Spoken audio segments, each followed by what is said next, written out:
గంగాధర్ భాష రాష్ట్ర మైనార్టీ అధ్యక్షుడిని. ముఖ్యంగా ఎమ్మిగనూరులో ప్రెస్ మీట్ పెట్టడానికి కారణం ఏమంటే మా ఈ వైఎస్ఆర్ పార్టీ అనేది ఎస్సీ బీసీ మైనార్టీ పార్టీ. కానీ చంద్రబాబు నాయుడు పార్టీ ఏంటంటే చంద్రబాబు నాయుడు ఎస్సీ బీసీ మైనార్టీని ఎప్పుడు తన పార్టీ అని చెప్పి చెప్పడు. ముఖ్యంగా చెప్పండి, ఏనాడైనా చంద్రబాబు నాయుడు అన్నారా మీరు మన Telugu Desam party BC SC minority party అని? కానీ మన జగన్మోహన్ రెడ్డి గారు ఎప్పుడు మాట్లాడినా నా ఎస్టీలు నా బీసీలు నా మైనార్టీలు అని చెప్పే నాయకుడు ఎవరంటే ఆయనే జగన్మోహన్ రెడ్డి గారు కాదా అని చెప్పి చెప్తున్నాను. ముఖ్యంగా రావడానికి కారణం ఏమంటే ఈ ఎలక్షన్ దగ్గర 6 రోజులు ఉంది. ఇక్కడ దగ్గర మైనార్టీ చాలామంది ఉన్నారు. నేను మైనార్టీ ప్రెసిడెంట్గా ఇక్కడ మైనార్టీస్ కోసం వచ్చాను. నేను ఇక్కడ ముఖ్యంగా ఒక మాట చెప్పండి, 4% రిజర్వేషన్లు తీసేస్తామని చెప్పి అమిత్ షా అంటారు అక్కడ హైదరాబాద్లో. అలాగే కిషన్ రెడ్డి గారు కూడా ఇదే మాట అంటారు, 4% రిజర్వేషన్ తీసేస్తామని. అలాగే మన చంద్రబాబు నాయుడు ఏమంటాడంటే మొన్న వచ్చి కదిరిలో అంటాడు, నెల్లూరులో అంటాడు, లేదు నేను 4% రిజర్వేషన్ తీను అంటాడు. సరే, మొన్న పీయూష్ గోయల్ అనే అతను మన ఆయన కూడా సెంట్రల్ మినిస్టరే విజయవాడలో మీటింగ్ పెట్టడం జరిగింది. పీయూష్ గోయల్ చంద్రబాబు పక్కన కూర్చొని ప్రెస్ మీట్ పెడుతున్నాం.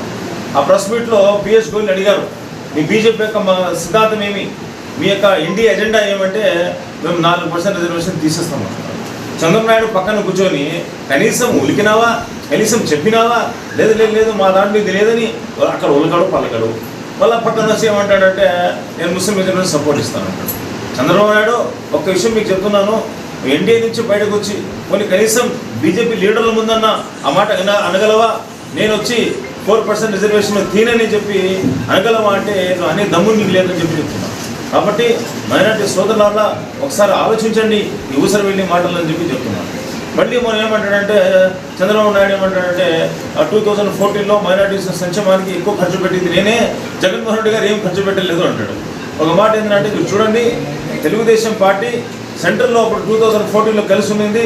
సెంట్రల్ వాళ్ళు తెలుగుదేశం వాళ్ళతో కలిసి ఉన్నారు, ఇద్దరు పోటీ చేస్తున్నారు తెలుసుకొని. 2 మంత్రులు అక్కడ వచ్చి 2 మంత్రులు ఇక్కడ హాయిగా ప్రశాంతంగా జీవితం గడుపుతున్నారు 4.5 సంవత్సరాలు వేలాది కోట్ల రూపాయలు కలిసుకొచ్చారు. మాకు స్పెషల్ స్టేటస్ వద్దు, ఆ స్పెషల్ ప్యాకేజ్ కావాలని ఎన్నోసార్లు చంద్రబాబు నాయుడు ప్రశ్నలు పెట్టడం జరిగింది. ఇంకా స్పెషల్ ప్యాకేజ్ అంటే ఏదో బీజేపీ వాళ్ళు సరే వీళ్ళు స్పెషల్ స్టేటస్ అడగరు అని చెప్పి బాగా ఇష్టం వచ్చిన డబ్బులు ఇచ్చారు 2014 తర్వాత. ఆ డబ్బులని ఏమైనాయి? సరే, ఆ డబ్బులు ఉన్నాయి. ఆ డబ్బుల్లో మైనార్టీ సంక్షేమానికి ఖర్చు పెట్టింది ఎంత అంటే 2,300 కోట్లు ఖర్చు పెట్టాడు 5 సంవత్సరాలు చంద్రబాబు నాయుడు. అదే మా జగన్మోహన్ రెడ్డి గారు 2 సంవత్సరాలు కరోనా పెట్టుకొని 2 సంవత్సరాలు కరోనా అయిన తర్వాత మొత్తం చూసుకుంటే అప్రాక్సిమేట్గా 3 సంవత్సరాలే ఆయన పాలన చేసింది. ఆ 3 సంవత్సరాలు చూస్తే డైరెక్ట్గా చూస్తే దేవుని వల్ల 14,500 కోట్లు డైరెక్ట్గా మైనార్టీ సంక్షేమానికి ఖర్చు పెడితే ఇండైరెక్ట్గా దగ్గర 8,000 కోట్ల రూపాయలు అప్రాక్సిమేట్లీ 23,000 కోట్ల రూపాయలు మైనార్టీ సంక్షేమానికి ఖర్చు పెట్టింది జగన్మోహన్ రెడ్డి గారు. అవునా కాదా అని చెప్పి నేను గట్టిగా అడుగుతున్నాను. కాబట్టి 1,000 కోట్లు అంటే నువ్వు ఖర్చు పెట్టింది చంద్రబాబు నాయుడు 2,300 కోట్లు, కానీ జగన్మోహన్ రెడ్డి గారు ఖర్చు పెట్టింది 23,000 కోట్లు. అంటే దగ్గర 10 అంతలు ఖర్చు పెట్టిన చరిత్ర మనసున్న మహారాజు జగన్మోహన్ రెడ్డి గారు అని చెప్పి నేను గట్టిగా తెలుపుతాను. కాబట్టి ఒక విషయం గుర్తుపెట్టుకోండి, ఇక్కడ మైనార్టీ సోదరులు చాలా మంది ఉన్నారు. ఇప్పుడేదో మళ్ళీ మన తెలుగుదేశం ఏదో మళ్ళీ జిమ్మికి చేసుకొని చంద్రబాబు నాయుడు అక్కడ తెలంగాణలో పోయి కాంగ్రెస్ సపోర్ట్ చేస్తాడు, మళ్ళీ ఇక్కడికి వచ్చింది బీజేపీ సపోర్ట్ చేస్తాడు. చేసి మున్సిపల్ అమ్మని తీసుకొచ్చి కడపమ్మని ఆమెను తీసుకొచ్చి కాంగ్రెస్లో నిలబడా. ఎందుకంటే జగన్మోహన్ రెడ్డి గారు ఓట్లు చీల్చాలని. ఇప్పుడు మైనార్టీస్ కొంచెం సంగీతంలో పడతారు, మైనార్టీస్ ఆలోచిస్తున్నారు మరి ఏం చేయాలా అంటే ఒక ఓటు జగన్మోహన్ రెడ్డి గారు మైనార్టీ చాలా చేశాడు కాబట్టి ఓటు జగన్మోహన్ రెడ్డి గారికి ఇద్దాం, ఒక ఓటు కాంగ్రెస్ నోస్వెల్లా ఎంపీ గారికి ఇద్దామని చెప్పి ఆలోచిస్తున్నారు. అది ఆలోచన తప్పని చెప్పి నేను మీకు ఎంతో కోరుకుంటున్నాను. ఎందుకంటే మైనార్టీస్ ఒక పార్లమెంట్ సెగ్మెంట్లో అప్రాక్సిమేట్లీ 1 లక్ష నుంచి 2 లక్షలు ఉంటారు. కానీ 14 లక్షలు 1 లక్ష 2 లక్షలు అంటే మీరు ఓటు డివైడ్ చేస్తే అది ఆటోమేటిక్గా డైరెక్ట్గా ఇండైరెక్ట్గా బీజేపీ గెలిచినట్టే, డైరెక్ట్గా ఇండైరెక్ట్గా మీ తెలుగుదేశం గెలిచినట్టే అని చెప్పి ముఖ్యంగా మీరు దయవుంచి మీరు జగన్మోహన్ రెడ్డి గారి ప్రేమతో ఒక ఓటు ఫ్యాన్ గుర్తుకి ఎమ్మెల్యేగా, ఒక ఓటు ఫ్యాన్ గుర్తుకి ఎంపీగా వేయమని నేను అభ్యర్థిస్తున్నాను. ఇకపోతే ఎవరన్నా కానీ ఎలక్షన్ ముందు తన మేనిఫెస్టో చూపించి ఓట్లు అడుగుతాడు. అలాగే 2014లో చంద్రబాబు నాయుడు 600 వాగ్దానాలు కనీసం అంటే ఇంత పెద్ద బుక్ ఉంది, యూ కాంట్ బిలీవ్. ఇప్పుడు ఆ ఇంటర్నెట్ కూడా తీసి పడేశాడు ఆ బుక్ని చంద్రబాబు నాయుడు. అందులో దగ్గర 17 వాగ్దానాలు మైనార్టీ చేశాడు చంద్రబాబు నాయుడు. కానీ 1 2 పూర్తి చేసావా అంటే మైనార్టీ మీద ప్రేమ ఉందా అంటే ప్రేమ లేదు. సరే, అది అయిన తర్వాత పోనీ నువ్వు ఒక్క క్యాండిడేట్ ఇచ్చావు 2014, ఎందుకంటే ముస్లిం మీద నీకు ప్రేమ లేదు, ఏమి లేదు, దేశం ఉంది కాబట్టి ఒకే సీట్ ఇచ్చావు. 175 సీట్లు సీట్ ఇచ్చావు. సరే, ఆయన ఓడిపోతే కనీసము ఎమ్మెల్సీ అన్న ఇచ్చి ఆయన మినిస్టర్ చేసామంటే అది కూడా చేయలేదు. 4.5 సంవత్సరాలు మైనార్టీ ప్రాతినిధ్యం లేని స్టేట్ ఏదంటే అది ఆంధ్రప్రదేశ్గా ఉండింది. కరెంటు కట్టిన మతవాది ఎవరంటే ఆయన ఉత్తరప్రదేశ్లో మన యోగి ఆదిత్యనాథ్ గారు.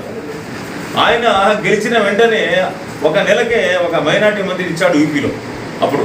కానీ అప్పుడన్నా నీకు గుర్తొచ్చాడా పోనీ, అరే నేను మైనార్టీ ఇన్ని ఓట్లు లాక్కున్నా వేసుకున్నా అని చెప్పి? అది కూడా లేదు. 4 సంవత్సరాలు మంత్రి కూడా లేని హీన చరిత్ర మీదే చంద్రబాబు నాయుడు అని చెప్తున్నాను. కానీ మన గవర్నమెంట్లో అల్లాగారి దేవాలన చూసుకుంటే సీఎం తర్వాత ఎవరంటే డిప్యూటీ సీఎం. ఇమీడియట్గా డిప్యూటీ సీఎంగా ఇచ్చారు జగన్మోహన్ రెడ్డి గారు. 4 ఎమ్మెల్యేలుగా, 4 ఎమ్మెల్సీలుగా, 11 మెంబర్స్ స్టేట్ చైర్మన్లుగా, అందులో 4 క్యాబినెట్ ర్యాంకులుగా, మేయర్లుగా, డిప్యూటీ మేయర్లుగా, చైర్మన్లుగా, డిప్యూటీ చైర్మన్లుగా, సర్పంచ్లుగా, డిప్యూటీ సర్పంచ్లుగా, ఇట్లా చూసుకుంటా పోతే వేలాది పోస్టులు మైనార్టీకి ఇచ్చిన చరిత్ర, వేలాది పోస్టులు ఎస్సీ, ఎస్టీ, బీసీ మైనార్టీకి ఇచ్చిన చరిత్ర మన జగన్మోహన్ రెడ్డి గారిని చెప్తున్నాం.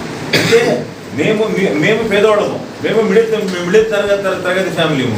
నువ్వు పెత్తందారులా, నువ్వు పెత్తందారులని చెప్పి నువ్వు మాకు పోస్టులు ఇవ్వవా?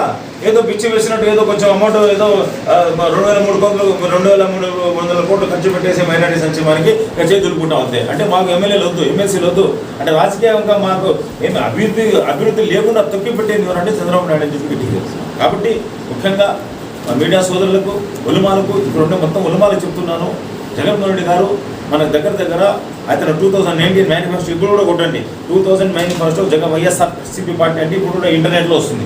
అంటే దమ్మున్న మొహోడు ఇప్పుడు ఇంటర్నెట్లో పెడతాడు. 5 వాగ్దానాలు చేశాడు మైనార్టీ. దుల్హన్ పథకం 50,000 నుంచి ₹1,00,000 చేస్తా అన్నాడు. అయిందా లేదా అని అడుగుతున్నాను గట్టిగా. మళ్ళీ పోతే ఇమాములకి 3,000 నుంచి 5,000, మోజాలకి అయితే 3,000 నుంచి 5,000, ఇమాములకి 5,000 నుంచి 10,000 చేసిన చరిత్ర కూడా జగన్మోహన్ రెడ్డి గారి చెప్పి చెప్తున్నాను. పోతే ఇంకోటి మనకు సప్లాన్ కాలం ఉంది. ఎట్లా ఎస్సీ, ఎస్టీ, బీసీకి సప్లాన్ ఉందో అట్లా మాకు కూడా సప్లాన్ కావాలని ఎంతో కోరుకునింది. జగన్మోహన్ రెడ్డి గారు వచ్చిన తర్వాత మనకు సప్లాన్ ఇచ్చిన చరిత్ర కూడా జగన్మోహన్ రెడ్డి గారిని. అలాగే సెంట్రల్ గవర్నమెంట్ బీజేపీ తెలుసు, మతతత్వ పార్టీ. ఎప్పుడు ఏదైనా మాట్లాడినా ముస్లిమ్స్, కూర్చుంటే ముస్లిమ్స్, లేచిన ముస్లిమ్స్, పడుకుంటే ముస్లిమ్స్, నడిచినా ముస్లిమ్స్. అది వాళ్ళకి అదే ముస్లిం. ఎందుకంటే వాళ్ళు అభివృద్ధి చేసి, ఒక్క నిమిషం చెప్తున్నాను బీజేపీ వాళ్ళకి, మేము అభివృద్ధి చేసామని ఓటు మీరు అడగరు. చూసుకోండి, ఇంతకుముందు ప్రభుత్వంలో ఏం రేట్లు ఉండేది, బీజేపీ ప్రభుత్వంలో ఏమి రేట్లు ఉండేది. సరే, అది పోతే పోనీ అడుగుతున్నారు మీరు కామని. కానీ మా జగన్మోహన్ రెడ్డి గారు అది బీజేపీ వాళ్ళు హజ్ యాత్రకి సబ్సిడీ తీసేశారండి. ఎప్పటి నుంచి అది దగ్గర 70 సంవత్సరాల నుంచి ఇండియన్ హిస్టరీ స్టార్ట్ అయిన నుంచి మనకు హజ్కి సబ్సిడీ ఇచ్చేవాడు. 30,000 రూపాయలు, 50,000 రూపాయలు. అది కూడా తీసిపడేశాడు బీజేపీ వాడు. కానీ జగన్మోహన్ రెడ్డి గారు తన ప్రామిస్లో చెప్పాడు, హాజీలకు నేను మద్దతు చేస్తాను, హెల్ప్ చేస్తాను అన్నాడు. 30,000 నుంచి 50,000 రూపాయలు హాజీలకు ఇస్తున్న చరిత్ర కూడా మన జగన్మోహన్ రెడ్డి గారి కాదని చెప్పి చెప్తున్నాను. కాబట్టి మనసున్న మహారాజు ఏది మనకు మన ముస్లింల ఆశాజ్యోతి ఎవరంటే ఆయన జగన్మోహన్ రెడ్డి గారు. కాబట్టి ఈసారి మొత్తం ముస్లిం సోదరులారా, అది కాకుండా ఎన్ఆర్ చట్టం కూడా తీసుకొచ్చాడు మన మీద, నల్ల చట్టాలు రుద్దడానికి. ఏంలే అక్కడ బీజేపీ వాళ్ళు నల్ల చట్టం అంటే అది ఎక్కడ ఓట్లు పడతాయో మాకు తెలియదు, కానీ అట్లా నల్ల చట్టాలు కూడా మైనార్టీల మీద రుద్దడానికి తీసుకొచ్చారు. దాన్ని కూడా జగన్మోహన్ రెడ్డి గారు ఖండించి అసెంబ్లీలో బిల్లు పెట్టి అసెంబ్లీలో పాస్ చేసి మన దగ్గర సెంట్రల్ గవర్నమెంట్ పంపించిన చరిత్ర కూడా మన జగన్మోహన్ రెడ్డి గారిది. సరే, ఆ రోజు అసెంబ్లీలో బిల్లు పెట్టిన తర్వాత చంబా కూడా ఉన్నాడు. చంబా అంటే చంద్రబాబు నాయుడు వాళ్ళ గ్యాంగ్ కూడా 23 మంది వాళ్ళ గ్యాంగ్ కూడా ఉన్నారు. వాళ్ళు చెప్పాడు జగన్మోహన్ రెడ్డి గారు, బాబుతో మైనార్టీ కోసం ఎన్సీఆర్ ఎంపీఆర్ గురించి చట్టం చేసి మేము పార్లమెంట్కి పంపిస్తున్నాం ఢిల్లీకి, మీరు మద్దతు ఇవ్వండి అంటే ఏం చెప్పకుండా చట్టం పెట్టకుండా మధ్యాహ్నం అంటే 4 గంటలకు ఓటింగ్ ఉంది, మధ్యాహ్నం 2 గంటలకి అసెంబ్లీ నుంచి పారిపేట చదువుకు ఉన్నాడు. అవునా కాదా అని అడుగుతున్నాడు. అంటే ముస్లిం మీద ప్రేమ లేదు. కొంతమంది పెయిడ్ ఆర్టిస్టులు ఉన్నారు అక్కడ విజయవాడలో. అతను షుబ్లీ అనే అతను పెయిడ్ ఆర్టిస్టు. మళ్ళీ ఇప్పుడు ఏదో అన్న తాజా మాజీ అంట ఎమ్మెల్సీ, ఆయన తాజా మాజీ ఎమ్మెల్సీ, ఆయన ఐజీ, ఆ మహానుభావుడు ఇక్బాల్ గారు. ఆయనకి అసలు ఎక్స్పీరియన్స్ లేదు, ఏం లేదు. ఆయనకి దగ్గర ఏం లేకుండానే వచ్చిన ఆయన జాబు రిటైర్డ్ అయిన వెంటనే జగన్మోహన్ రెడ్డి గారు ఎమ్మెల్సీ ఇచ్చారు. ఇప్పుడు ఆయన ఏదో అదే పనిగా ముస్లిం ఏరియాలో పోయి కనీసం 10% ఓటు రాదని చూస్తున్నారు. 100% ఈసారి మైనార్టీలు చంద్రబాబుని సపోర్ట్ చేసేవాడిని ప్రజలు క్షమించరు. ఈసారి ముస్లిం మైనార్టీసు, ముస్లిమ్సే కాకుండా ఎస్సీ, బీసీ మైనార్టీ అందరూ అల్హమ్దులిల్లా జగన్ గారు ఒకటి ఉంటారు. ఈసారి జగన్ గారిని సీఎం చేసుకుంటారని కోరుకుంటూ, ముఖ్యంగా మీరందరూ 6 మన ఎమ్మిగనూరులో అల్హమ్దులిల్లా దగ్గర 40,000 నుంచి 50 మంది మైనార్టీస్ ఉన్నారు. మీరు డెఫినెట్గా ఈసారి జగన్మోహన్ రెడ్డి గారు పెట్టిన క్యాండిడేట్ ఎమ్మెల్యేగా అంటే మన రేణుకమ్మని ఎమ్మెల్యేగా, అలాగే ఎంపీని వచ్చి మన రామయ్య గారిని